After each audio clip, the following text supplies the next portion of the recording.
ગુજરાતના જગતનો તાત મુશ્કેલીમાં છે. વાત જાણે એમ છે કે સુરેન્દ્રનગર જિલ્લાના ધ્રાંગધ્રા તાલુકાના કોંડ ગામમાં જે પ્રકારની ઘટનાઓ ઘટી રહી છે અથવા તો જે ઘટના ઘટી છે તેને કારણે જગતનો તાત એટલે કે ખેડૂત આકરા પાણીએ આવી ગયો છે.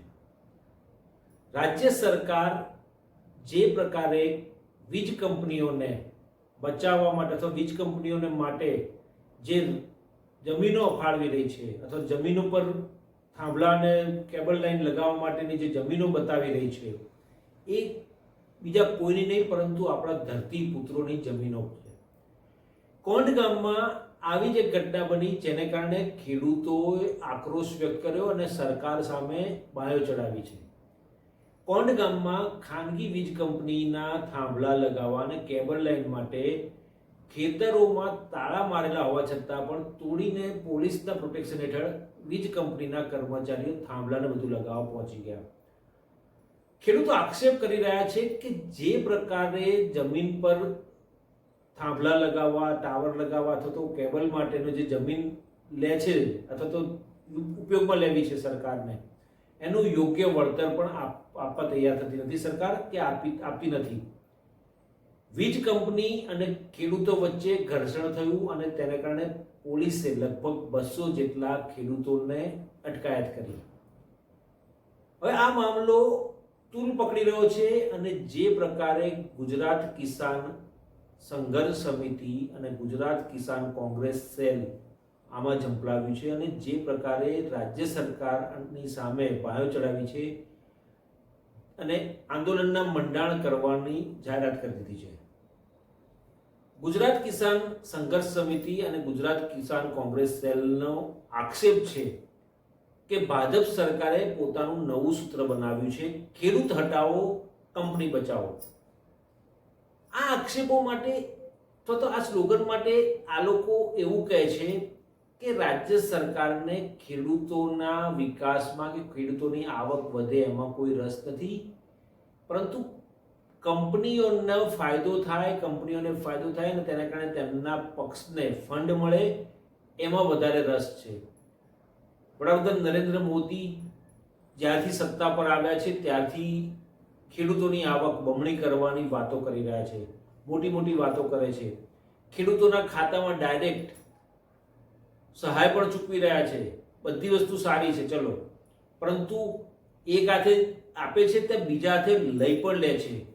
જે પ્રકારે છેલ્લા કેટલાય વર્ષોથી ખાતર યુરિયાના જે ભાવો વધી રહ્યા છે અને બીજના પણ ભાવો વધી રહ્યા છે, ખેડૂતને સહાય કરી અને બીજી બાજુથી અડધા ઉપરની રકમ પાછી સરકાર આંચકી લે છે અથવા તો ખર્ચાવી કાઢે છે. તો ખેડૂતની આવક બમણી કેવી રીતે થાય? ખેડૂતની આવક અડધી થઈ ગઈ છે એવો આક્ષેપ ગુજરાત કિસાન સંઘર્ષ સમિતિ અને ગુજરાત કિસાન કોંગ્રેસ સેલ દ્વારા કરવામાં આવી રહ્યો છે. મિત્રો, વાત સાચી છે કે આ ધરતીપુત્રો દિવસ રાત એક કરીને જે પ્રકારે પોતાના ખેતરમાં પાક પકવે છે અને તેને કારણે તેમને જે ફાયદો થવો જોઈએ એ ફાયદો ન થાય તો એ લોકો કઈ રીતે પોતાના પરિવારનું ગુજરાન ચલાવી શકે? દેશ આખામાં અનાજ, શાકભાજી, ફળ બધું પૂરું પાડે ધરતીપુત્રો, અને ધરતીપુત્રોના ઘરમાં જો કમી હોય અથવા પૈસાની આવક ના હોય, નુકસાન થતું હોય તો એ કઈ રીતે ઉત્પાદન કરવાનો હતો? રાજ્ય સરકાર અને કેન્દ્ર સરકાર એટલે કે ડબલ એન્જિનની સરકાર છે, ડબલ એન્જિનની સરકાર આ બાબતે નિષ્ફળ નીવડી હોય એવું લાગી રહ્યું છે. ખેડૂતોનો આરોપ એ પણ છે કે જે પ્રકારે જમીન પર ટાવર લગાવવા છે અથવા કેબલ પસાર કરવા છે, જમીનનો ઉપયોગ કરવો છે, તો સરકારે યોગ્ય વળતર આપવું જોઈએ. સરકાર યોગ્ય વળતર આપતી નથી. આટલું અધૂરામાં પૂરું ગુજરાતમાં છેલ્લા કેટલાય વખતથી, કેટલાય વર્ષોથી વાવાઝોડા અને કમોસમી વરસાદે પણ ખેડૂતોની કમર તોડી નાખી છે. ખેડૂતોને ભારે નુકસાન આ વાવાઝોડા અને કમોસમી વરસાદને કારણે થયું છે. ઊભો પાક ખરાબ થઈ જાય વાવાઝોડાને કારણે અથવા તો માવઠાને કારણે, અને તેનું નુકસાન રાજ્ય સરકાર સર્વે કરીને ચૂકવવામાં આવશે, સહાય કરવામાં આવશે અને જાહેરાતો કરે છે, પરંતુ હજી સુધી એ સહાય પણ મોટાભાગના ખેડૂતોને મળી નથી. ત્યારે સ્વાભાવિક છે કે જગતનો તાત આકરા પાણીએ થાય. દોસ્તો, આ તો વાત થઈ કમોસમી વરસાદ અને વાવાઝોડાની. આ ઉપરાંત જે પ્રકારે કેન્દ્ર સરકાર અને રાજ્ય સરકારે ખેડૂતોને હામી હોવાની અથવા ખેડૂતોની હિમાયત કરતા હોવાનો જે દાવાઓ કર્યા છે અને જે પ્રકારે મોટી મોટી જાહેરાતો કરી છે, તેની સામે ખેડૂતોને કશું જ મળી નથી રહ્યું. પશ્ચિમ એશિયામાં એટલે કે ખાડીમાં ઈરાન, અમેરિકા અને ઇઝરાયલ વચ્ચે યુદ્ધ ચાલી રહ્યું છે. સ્ટ્રેટ ઓફ હોર્મુઝમાંથી જે ક્રૂડ ઓઇલનો સપ્લાય થવો જોઈએ અને પહોંચવો જોઈએ ભારતમાં, એ બહુ ઓછો આવી રહ્યો છે અને તેના કારણે છેલ્લા 1 મહિના દરમિયાન પેટ્રોલ ડીઝલની તંગી પણ ઊભી થઈ છે અને આ પેટ્રોલ ડીઝલની તંગીને કારણે પણ ખેડૂતોને નુકસાન સહન કરવાનો વારો આવી રહ્યો છે. ખેડૂતોને આને કારણે શેનું નુકસાન? તો સવાલ એ થાય તો એનો જવાબ સિમ્પલ છે કે ખેડૂતો ખેતરના ખેડાણ કરવા માટે ટ્રેક્ટરનો ઉપયોગ કરે. ટ્રેક્ટરના ઉપયોગ કરવા માટે ડીઝલની જરૂર પડે. સિંચાઈ માટે પાણી પૂરું પાડવા માટે પંપ લગાવ્યો હોય, પંપ પણ ડીઝલથી ચાલતો હોય. અને જે પ્રકારે ડીઝલની ખપત એ લોકોને જોઈએ તો જે ડીઝલ પૂરતા પ્રમાણમાં જથ્થો જોઈએ, એ પૂરતા પ્રમાણમાં જથ્થો ઘણા બધા જિલ્લાઓમાં, ગુજરાતના ઘણા બધા જિલ્લાઓમાં નથી આપવામાં આવી રહ્યો. રાજ્ય સરકાર મોટી મોટી વાતો કરે છે, ભૂપેન્દ્ર પટેલની સરકાર મોટી મોટી વાતો કરે છે કે પેટ્રોલ ડીઝલનો પૂરતો જથ્થો છે. કેન્દ્રમાં પણ વિશ્વગુરુ માનનીય વડાપ્રધાન નરેન્દ્ર મોદી અને તેમની સરકારના પેટ્રોલિયમ મંત્રી હરદીપસિંહ પુરી, જેમનું નામ એપ્સ્ટીન ફાઇલમાં પણ ચમક્યું છે, એ એવા દાવા કરે છે કે આપણી પાસે પૂરતા પ્રમાણમાં જથ્થો છે, કોઈ ચિંતાનું કારણ નથી. પરંતુ હકીકતમાં ભારત પાસે એટલો જથ્થો છે જ નહીં અને એ બીજા દેશોમાંથી આયાત કરવા માટે અત્યારે હવા ત્યાં મળી રહ્યું છે. માનનીય વડાપ્રધાન નરેન્દ્ર મોદીના પરમ મિત્ર અમેરિકાના રાષ્ટ્રપતિ ડોનાલ્ડ ટ્રમ્પ પરવાનગી આપે એટલે એટલા દિવસ માટે રશિયામાંથી સસ્તા ભાવે અથવા રશિયામાંથી ક્રૂડ ઓઇલ આયાત કરવાની શરૂઆત કરે છે. ભારત અમેરિકા પર નિર્ભર થઈ ગયું છે. એક બાજુ વડાપ્રધાન નરેન્દ્ર મોદી આત્મનિર્ભરની વાતો કરે ને બીજી બાજુ અમેરિકા ઉપર નિર્ભર થઈ ગયું છે. અમેરિકાના તેમના પરમ મિત્ર, તેમના માય ડિયર ફ્રેન્ડ ડોનાલ્ડ ટ્રમ્પની સરકાર પરવાનગી આપે પછી તેઓ આયાત કરી શકે છે રશિયાથી તેલ. તો આ બધી પરિસ્થિતિમાં ખેડૂતોનો કચ્ચર ઘાણ વળી રહ્યો છે, તેમના પાકનો પણ કચ્ચર ઘાણ વળી રહ્યો છે. બીજું, ખેડૂતોનો આક્ષેપ છે કે જે પ્રકારની એમએસપી દરેક પાક ઉપર હોવી જોઈએ એ પ્રકારની એમએસપી મળી નથી રહી. ભાવ જે પહેલાના વખતમાં હતા, પહેલા ઘણા વર્ષો પહેલા જે ભાવ હતા એના કરતાં ઓછો ભાવ થઈ ગયો છે. 150 થી 200 રૂપિયા ભાવ ઓછો થઈ ગયો છે. એક બાજુ એમએસપીના ભાવ સરખા પ્રમાણમાં જે તે પાકના નથી આપવામાં આવી રહ્યા અને બીજી બાજુ સરકારના મુખ્યમંત્રી ભૂપેન્દ્ર પટેલ, મૃદુ, મક્કમ અને સંવેદનશીલ કહેવાય એવા મુખ્યમંત્રી ભૂપેન્દ્ર પટેલ દાદા અને તેમની સરકારના કૃષિ મંત્રી જીતુ વાઘાણી મોટે પાયે દાવા કરે છે કે જે પ્રકારનું એમએસપી છે એ ભાવ બરાબર છે અને ખેડૂતો પણ રાજી ખુશીથી સ્વીકારી રહ્યા છે અને ખેડૂતોને ફાયદો થઈ રહ્યો છે.